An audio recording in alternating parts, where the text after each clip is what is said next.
श्रील प्रभुपाद की जय, गुरु गौरांग की जय। तो कल के सत्र में हमने सुना था रामचंद्र खान हरदास ठाकुर के यश से, प्रसिद्धि से प्रसन्न नहीं था। आसपास के लोग हरदास ठाकुर को बहुत सम्मान देते थे, आदर देते थे। तो रामचंद्र खान को ये सब चीजें अब मन में खटक रही थी। तो उसने एक योजना बनाई हरदास ठाकुर के चरित्र को नीचे गिराने की। उसने वेश्याओं को बुलाया और वेश्याओं से कहा कि तुम, उसमें से एक वेश्या को चुनकर कहा कि तुम जाओ, मेरा सिपाही तुम्हारे साथ में जाएगा और हरदास ठाकुर के जो प्रसिद्धि है, यश है, उसके चरित्र को नीचे गिराओ। तो पहले दिन वेश्या खूब सज धज कर हरदास ठाकुर की कुटिया में बहुत प्रसन्नता पूर्वक जाती है। तुलसी के पौधे को नमस्कार करती है, द्वार पर बैठ जाती है और अपनी इच्छा व्यक्त करती है। मधुर शब्दों में कहती है, हे हरदास ठाकुर, तुम्हारा शरीर बहुत सुंदर है, सुगठित है। तुम्हारा जो यौवन है अभी अभी प्रारंभ हो रहा है और तुमको देखने के पश्चात ऐसी कौन सी स्त्री होगी जो तुम्हारा संग करना नहीं चाहेगी। मैं तुम्हारे संग की बहुत इच्छुक हूं, इसलिए मेरी इच्छा को पूरा करो। मेरा मन बहुत ललचाया हुआ है और यदि मैं तुमको प्राप्त नहीं कर पाती तो मैं अपने प्राण धारण नहीं कर पाऊंगी। हरदास ठाकुर उत्तर में कहते हैं कि मैं तुम्हारी इच्छा अवश्य पूरी करूंगा, किंतु तुम्हें तब तक प्रतीक्षा करनी होगी जब तक मेरा जप पूरा नहीं हो जाता। तुम यहीं पे बैठो और पवित्र हरिनाम के जप का श्रवण करो। जो ही मेरा नाम जप समाप्त होगा मैं तुम्हारी इच्छा को पूरा करूंगा। अब वेश्या हरदास ठाकुर के ऐसा कहने पर क्या करती है उसको आज हम सुनेंगे। यह सुनकर वह वेश्या वहीं बैठी रही और हरदास ठाकुर भोर होने तक जप माला पर जप करते रहे। जब उस वेश्या ने देखा कि सुबह हो गई तो वह उठी और चली गई। रामचंद्र खान के पास आकर उसने सारे समाचार बतलाए। उस वेश्या ने कहा, आज हरदास ठाकुर ने मेरे साथ भोग करने का वचन दिया है। कल निश्चय ही मेरा उसके साथ संग होगा। अगली रात को जब वह वेश्या फिर से आई तो हरदास ठाकुर ने उसे अनेक आश्वासन दिए।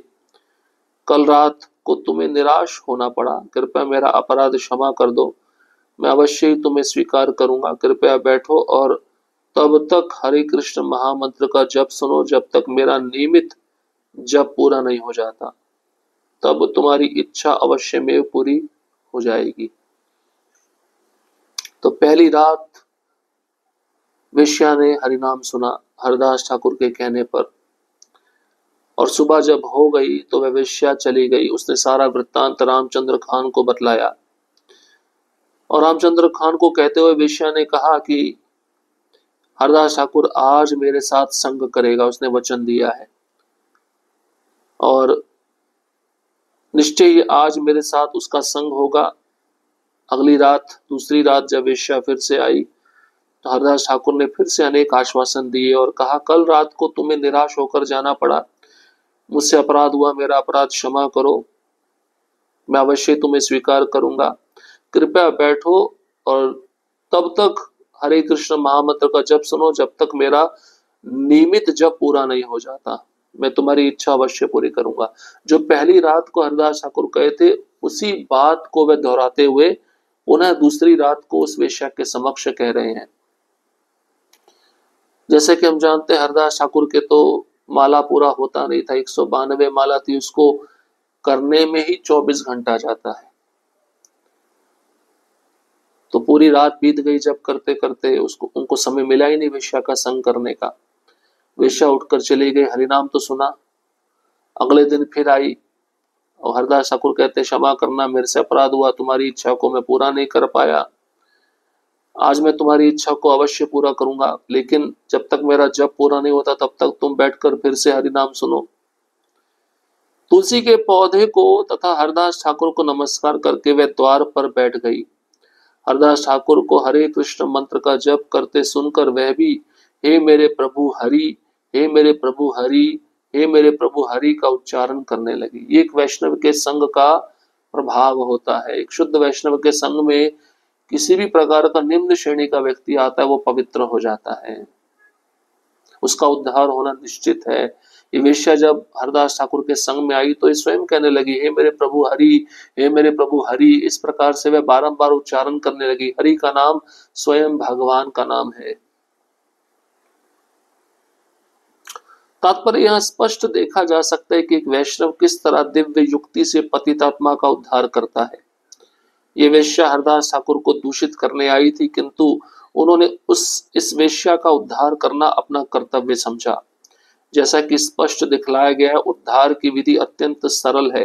वह वेश्या श्रद्धा तथा आदर पूर्वक हरदास ठाकुर के सानिध्य में आई, जिन्होंने स्वयं हरे कृष्ण महामंत्र के जप द्वारा उसके भौतिक रोग को दूर कर दिया। यद्यपि उस वेश्या का कुछ और ही निकृष्ट उद्देश्य था, किंतु वह किसी तरह वैष्णव के सानिध्य में आई और हरि हरि उच्चारण का अनुसरण करके उसने उन्हें तुष्ट कर लिया। निष्कर्ष यह है कि वैष्णव की संगति भगवान के पवित्र नाम का कीर्तन तथा तुलसी अथवा वैष्णव को नमस्कार करने से मनुष्य दिव्य भक्त बन सकता है। इस तरह उसका भौतिक कलमश पूर्णतया धुल जाता है। श्री चैतन्य चरितामृत अंत लीला 3रा अध्याय श्लोक क्रमांक 122 के तात्पर्य से प्रभुपाद जी ये सब बातें कह रहे हैं। तो प्रभुपाद जी कहते हैं किस तरह हम देख सकते हैं एक वैष्णव की संगति से एक पतित आत्मा का भी उद्धार हो सकता है। ये वैश्या हरदास ठाकुर को दूषित करने आई थी, उनके चरित्र को नीचे गिराने के लिए आई थी, किंतु हरदास ठाकुर ने उस वैश्या का ही उद्धार कर दिया, क्योंकि हरदास ठाकुर ने ये भी समझा ये बहुत पतित जीव है, इसका उद्धार करना मेरा कर्तव्य है।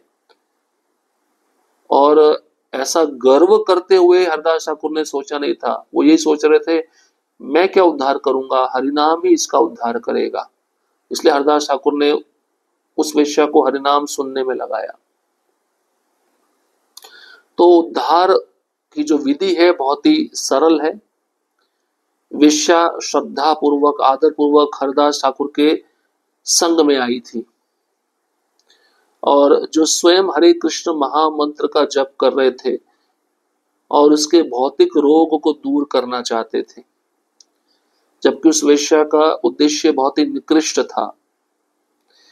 किंतु किसी भी तरह वह वेश्या उस वैष्णव के संग में तो आई, सानिध्य में तो आई और हरि हरि का उच्चारण करने लगी।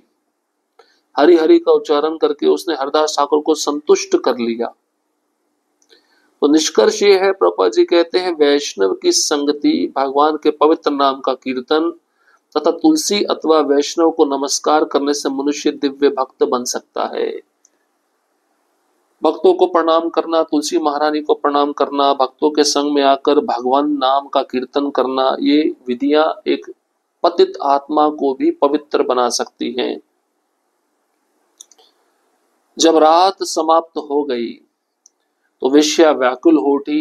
वे ये देखकर हरदास ठाकुर से इस तरह बोले, मैंने 1 महीने में 1 करोड़ नाम जप करने का व्रत ले रखा है, किंतु अब यह समाप्ति पर है। मैंने सोचा था कि मैं हरे कृष्ण मंत्र जपने का अपना यज्ञ आज समाप्त कर लूंगा। मैंने सारी रात जप करने का भरसक प्रयास किया, किंतु अब भी उसे समाप्त नहीं कर सका। कल मैं अवश्य ही समाप्त कर लूंगा और मेरा व्रत पूरा हो जाएगा। तब मेरे लिए संभव हो सकेगा कि तू पूरी स्वतंत्रता से तुम्हारे साथ रमण कर सकूंगा। वह वेश्या रामचंद्र खान के पास लौट गई और जो कुछ हुआ था उसे बतलाया। अगले दिन वह शीघ्र ही संध्या होते आ गई और हरदास ठाकुर के पास ही रुकी रही। अब दूसरी रात भी समाप्त हो गई। हरिनाम सुनते सुनते वेश्या व्याकुल हो गई और ये देखकर हरदास ठाकुर उससे कहने लगे, मैंने 1 महीने में 1 करोड़ नाम जप करने का व्रत या संकल्प लिया है। अब ये समाप्ति पर है और मैंने सोचा था पूरा 1 करोड़ नाम जप करने के बाद ही मैं तुम्हारा संग करूंगा, लेकिन थोड़ा नाम जप बचा है तो आज की रात भी मेरी ऐसे ही निकलेगी नाम जप में, तो इसको मैं जल्दी समाप्त करके मैं तुम्हारे व्रत को पूरा करूंगा और तब मेरे लिए संभव हो सकेगा कि पूरी स्वतंत्रता से तुम्हारे साथ में संग कर सकूं। अब दूसरी रात भी हरिनाम सुनते सुनते बीत गई। वह वेश्या रामचंद्र खान के पास लौट गई और जो कुछ हुआ था उसे बतला दिया। अगले दिन तीसरा दिन शीघ्र ही संध्या होते ही वह वेश्या पुनः आ गई और हरदास ठाकुर के पास रुकी रही। तुलसी के ठाकुर के नमस्कार करी, द्वारे वसी नाम सुने भले हरि हरि। तुलसी वृक्ष को तथा हरदास ठाकुर को नमस्कार करने के बाद वह कमरे की दहलीज पर बैठ गई। इस तरह वह हरदास ठाकुर का कीर्तन सुनने लगी और स्वयं भी उसने हरि हरि अर्थात भगवान के पवित्र नाम का उच्चारण किया। अब तीसरा दिन भी बैठी हरि नाम सुनने लगी। अब हर वेश्या के मुख से भी हरि हरि भगवान के पवित्र नामों का उच्चारण होने लगा। हरदास ठाकुर ने उसे बतलाया, आज मेरा नाम जब पूरा हो जाएगा तब मैं तुम्हारी सारी इच्छाएं तुष्ट करूंगा। कीर्तन करीते एछे रात्रि शेष हाइला, ठाकुरे रे सने वेश्यार मन फिरी गेला।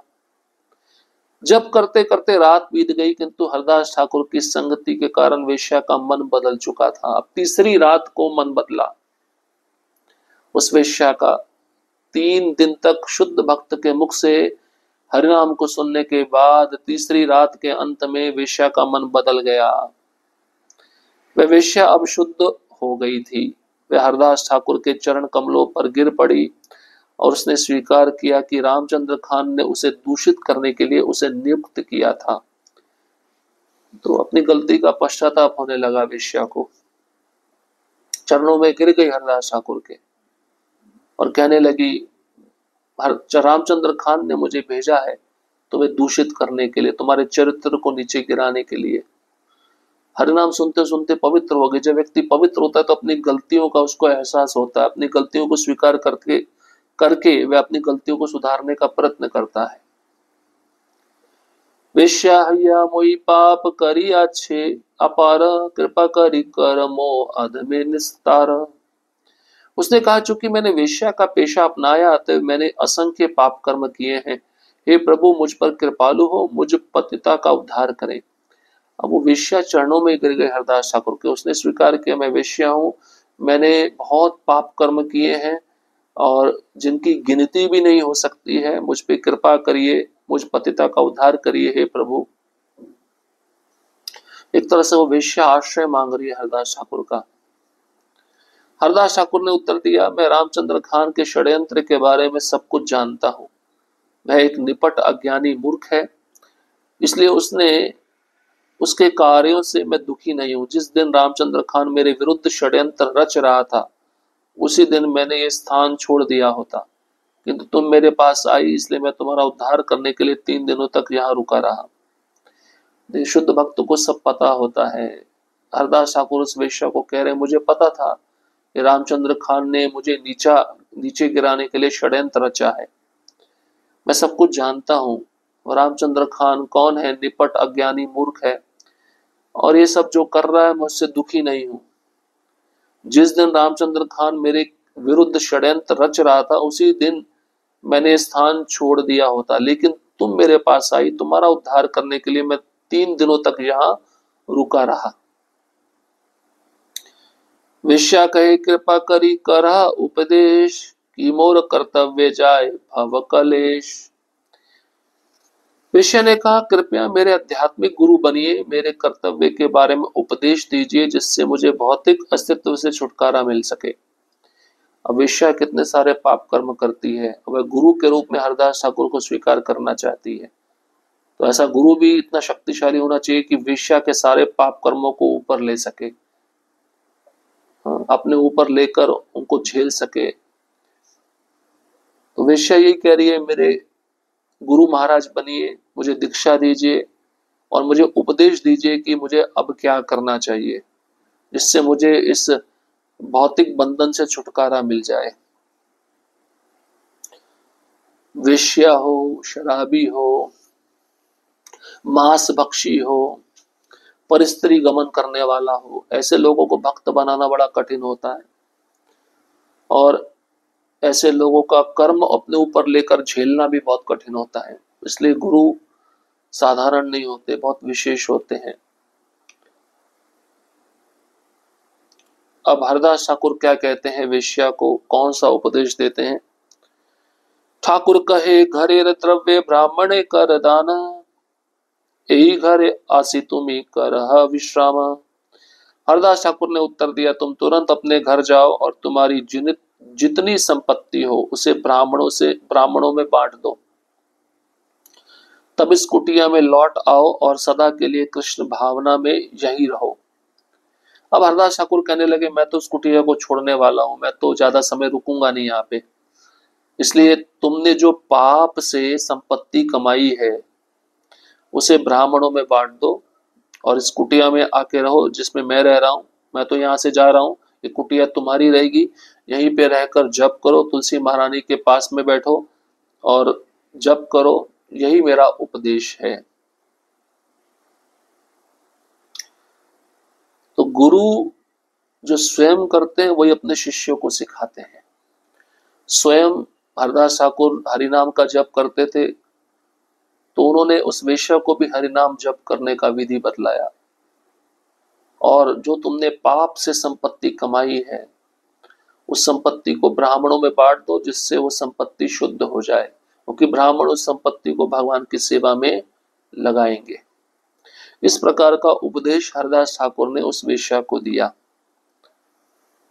तो प्रभुपाद जी इसके विषय में बहुत सुंदर तात्पर्य बताए हैं कि किस प्रकार से व्यक्ति को अपनी संपत्ति भगवान की सेवा में लगानी चाहिए। इसके विषय में हम अगले सत्र में श्रवण करेंगे। हरे कृष्ण कृष्ण कृष्ण हरे हरे, हरे राम राम राम हरे हरे। श्रील प्रभुपाद की जय, गुरु गौरांग की जय।